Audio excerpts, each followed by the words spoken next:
झा और आप देख रहे हैं फैक्ट इंडिया स्पोर्ट्स। क्या भारतीय फुटबॉल एक बार फिर संकट के दौर में है? अखिल भारतीय फुटबॉल महासंघ के महासचिव शाहजी प्रभाकरन को हाल ही में बर्खास्त किए जाने से देश में फुटबॉल प्रशासन की स्थिरता पर सवाल खड़े हो गए हैं। इस फैसले ने कई लोगों को आश्चर्यचकित भी कर दिया है कि प्रभाकरन की डिसमिसल के पीछे का क्या कारण है और भारतीय फुटबॉल के भविष्य के लिए इसका क्या मतलब है। AIFF के उप सचिव एम सत्यनारायण तत्काल प्रभाव से AIFF के एक्टिंग सेक्रेटरी जनरल का असाइनमेंट संभालेंगे। AIFF अध्यक्ष कल्याण चौबे ने आधिकारिक तौर पर शाहजी प्रभाकरन को महासचिव के रूप में उनकी ड्यूटी से फ्री कर दिया है। उन्होंने बर्खास्तगी की प्राथमिक कारण लैक ऑफ ट्रस्ट का हवाला दिया।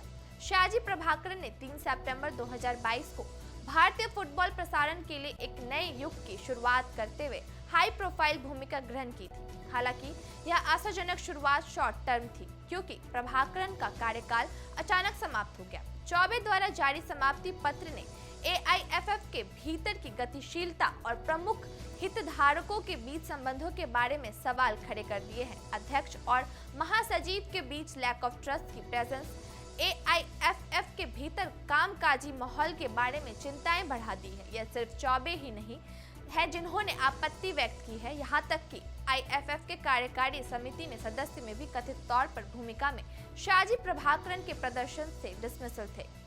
AIFF के प्रभाकरन की यात्रा 6 सितंबर 2022 को महासचिव की भूमिका संभालने के बाद फुटबॉल दिल्ली के अध्यक्ष पद से इस्तीफा देने के बाद शुरू हुई। उनकी नियुक्ति 2 सितंबर को चुनावों के बाद नई AIFF की सरकार द्वारा शुरू किए गए परिवर्तनों का हिस्सा थी।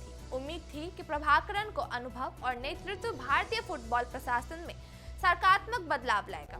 हालांकि उनके पद से हटने के AIFF के नेतृत्व में एक खालीपन आ गया। कार्यकारी समिति के सदस्य हाल ही के घटनाक्रमों पर बैठक करने और चर्चा करने के लिए तैयार हैं और शाहजी प्रभाकरन की समाप्ति संभवतः चर्चा का एक प्रमुख मुद्दा होगा। निर्णय के कार्यकारी समिति द्वारा अनुसमर्थन और आवश्यकता नहीं है क्योंकि राष्ट्रपति के पास महासचिव की नियुक्त करने और बर्खास्त करने का अधिकार है।